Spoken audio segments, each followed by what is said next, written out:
Patuloy na kinikilala ang lalawigan ng South Cotabato bilang modelo ng epektibong pamamahala, paghahatid ng libreng serbisyo sa kalusugan at edukasyon at matibay na ugnayan ng gobyerno at pribadong sektor.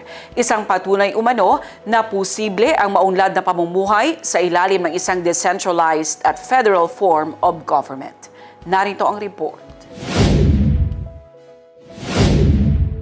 Dahil matagumpay na naipatupad ang programang libreng hospitalization, libreng edukasyon, tuloy-tuloy na infrastruktura at matibay na public-private partnership, patuloy ang benchmarking activity ng mga taga-ibang local government units sa South Cotabato Provincial Government.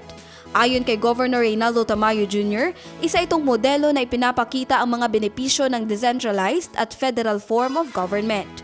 Ayon sa gobernador, hindi madaling tularan ang mga nagawa ng South Cotabato dahil sabay-sabay na ipinatupad ang libreng serbisyong pangkalusugan, libreng edukasyon mula elementarya hanggang kolehiyo, maging sa mga pribadong paaralan, kasabay ng tuloy-tuloy na pagpapaunlad sa infrastruktura, agrikultura, employment at food security.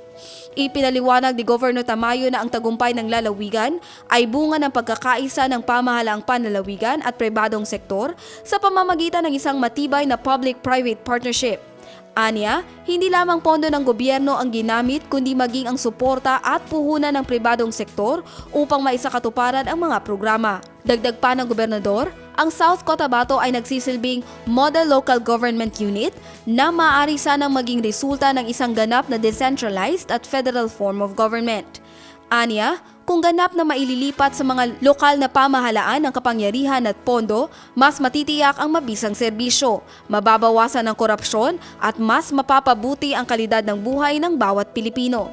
Sa huli, nanawagan si Governor Reynaldo Tamayo Jr. ng pagkakaisa upang maisulong ang isang decentralized at federal na pamahalaan bilang susi sa pagkamit ng isang maunlad, mapayapa at progresibong bansa para sa lahat.